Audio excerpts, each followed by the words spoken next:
Good day everyone, welcome to another video. Today I thought we would do something a little different from the usual photography stuff and start getting into some of the electronic stuff I had planned. There hasn't been too much going on lately with the weather, so I figured let's just get into this now and then we'll see what we can see. In front of you there are two cassette decks. One's a Sansui D-905R. That's our subject for today. And the other one is an RCA MTR-118. Now, my question to you is, what do these two decks have in common? And as you can probably see from the faceplate, some of you might already have a pretty good idea what they have in common. They kind of look like the same manufacturer made them both, don't they? Ah, but which manufacturer? Well, I've got a clue for you. Well, it's not really so much of a clue as a spoiler, but there you go. Yes, folks, Hitachi made both of these tape decks. And not only did they make both of these tape decks, they're both from the same line of units, believe it or not. Now, which line? Well, it's right there. It's the DX line. There were three models in that series. You had the base DX6, which was a two-head unit. You had the DX8, which the service manual is for. And then you had the uber expensive DX10, which retailed for something like $450 back in the late 80s or so. Or mid to late 80s, I should say. Now, the difference between the DX8 and the DX10, they're both three-head units, but the DX10 had automatic bias adjustment. The DX8 was manual only. Now, what's the difference between these two that you have in front of you right now? You might be asking. Well, the top one, the RCA, is from their very unfortunately named Dementia line of products. See, back in the 80s, RCA decided they wanted to make a big comeback to the consumer electronics market. So they wanted to release something that was really special. They wanted to release a line of audio and video units that were all interconnected with each other. And I mean completely interconnected, like you press a button on a remote, and it's a very, very big remote, and the system automatically knows what you want it to do and just does it. And this tape deck, along with the MTR-120, which is the same model with different cosmetics, is part of that. Now, RCA couldn't do all that themselves. They only made TV sets back at that time. So what did they do? Well, they went to Japan and they asked Hitachi for some help. So what ended up happening was Hitachi made all of the audio components for the Dementia line. And these are very good products. Don't mistake them for anything else. They're really good products. It's just they have that really unfortunate name attached to them, Dementia. I still don't know what RCA was thinking behind that. Anyway, all of the Dementia products were good quality. And I mean all of them. They didn't use Hitachi for everything audio related, mind you. The speakers came from Onkyo, believe it or not.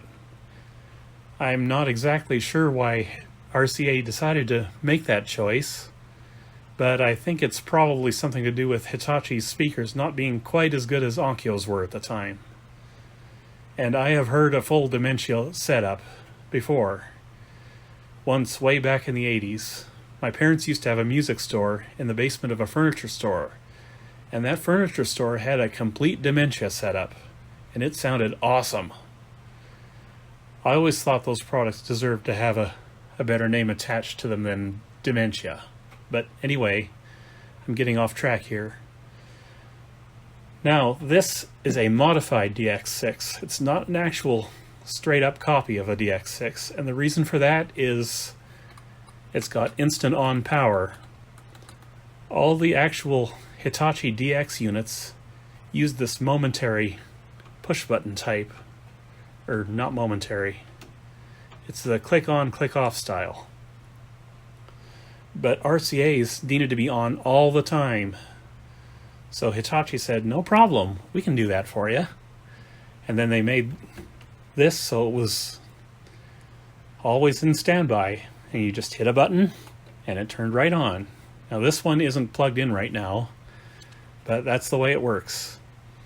And we're not going to get too much into this RCA during the rest of the video because it's been fully restored already. I got it for free some years ago, and I have completely gone through it, and it is 100% working. So there's really no need to get into it today. Now, let's get to the star of the video today, the 905R. This is a modified DX8, just like the manual I showed you. But it's not a straight-up copy either. There are some differences in the circuitry. Now, as you can see here, and as I mentioned before, it is a 3-head deck as opposed to the 2-head RCA, which makes me wonder why RCA decided to go with the 2-head deck when they were trying to do really high-end stuff, but that's beside the point right now. Anyway, what these two decks both have in common is, if you can see down in there, they've got that swivel head style tape head in there. And the only real difference that I can tell between the two transports is that the head block is different, along with perhaps a few more micro switches in the Sansui down there. Now, in this video, what we're going to do is try to diagnose the D905R, and if possible, we'll see if we can get it to play tapes again. And if it needs any further work beyond that, we can maybe try and figure out what the deal is from there. So what I'm going to do right now is I'm going to shut you off for a second. I'll take the RCA off the top of here, and we shall get started. Now, I bought this for about $115 from eBay not too long ago, and according to the seller's description, the issue with it is that it does not play. He can make it play by holding down the play buttons, but there is no audio at that point, or at least that's what he told me. However, as you already saw, I've got the RCA back there, and I know that transport very, very well. And I'm assuming at this point that this uses the same basic transport, just with a few more gadgets and stuff attached to it. So I have a pretty good idea already what's going on with this unit, but we're going to discover this together. I have never had the cover off this yet. I did power it up shortly just to verify the seller's description was accurate, and it is. But beyond that, I haven't done anything without you. So, let's power it up and see what happens.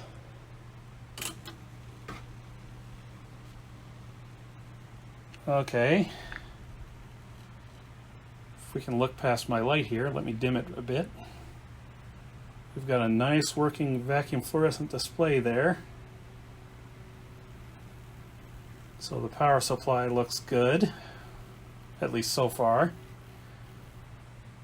Doesn't mean it's perfectly working, mind you, but it looks good so far. Now, I do hear a motor working inside. And that's exactly what I would expect coming from that RCA back there, because I know how that transport operates. Now at this point, what should be happening, if it's the same transport, is we should have capstan movement. Do we have that? Let me just feel down inside there. And no, we do not. So let's see if I can maybe put you down here. And I'm going to get my finger in there on the transport micro switch just to make sure it thinks there's a tape in there. And we'll see if we can get the head block to move. Now the micro switch is, where is it? Hard to say. I gotta get down lower.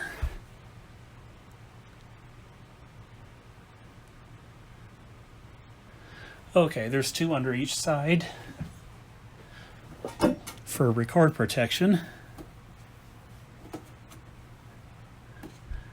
And there might be one hiding up in the middle here for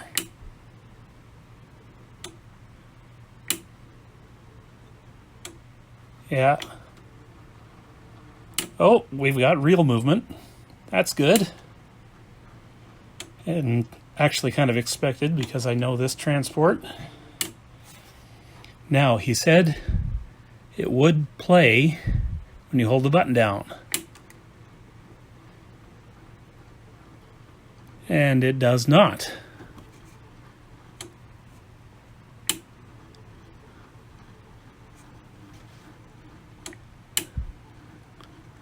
There is zero movement from that head block, is there?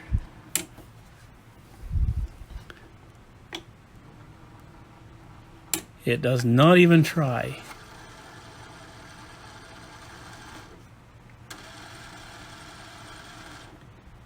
So, what do I think is going on with this unit? Well, I'm about 99.999% there is a broken belt in there. That's exactly the same problem the RCA had when I got it. So, how about we get the cover off this thing and we'll take a look. Okay, we're back. And the Sansui is open. And I immediately see the problem. Let me get you down in here real good, and we'll see if you can spot it. This right here is the capstan motor. This right in there is the capstan pulley. What's missing? If you said a belt, give yourself a prize. It's just not there. If I turn this on, well, if I push the right button first and take a little feel, yeah, it's turning. So that motor is working. We've just got no belt to drive the mechanism. And I can tell you already, just from the looks of this, it is the same mechanism as the RCA. The same transport. It's got a few more gadgets and gizmos attached to it, yes, but it's the same transport, so that will make it easier to find a belt for it. I hope. I bought a bunch of Chinese belts, so we're going to have to go looking for the right one. But I can tell you right now, the one that fixed the RCA was an FRY 8.5. So 8.5 internal circumference in inches, that is. Now that belt turned out to be just a little bit loose on the RCA. It slips momentarily on the pulley. So what we're going to have to do is maybe find one that's a little bit tighter than that. So I think what I'm going to do now is I'm going to pull this transport out. We're going to glove up because dealing with these belts are super messy. And then we're going to try and find a belt and restring it, and then we'll see if this plays back. How does that sound?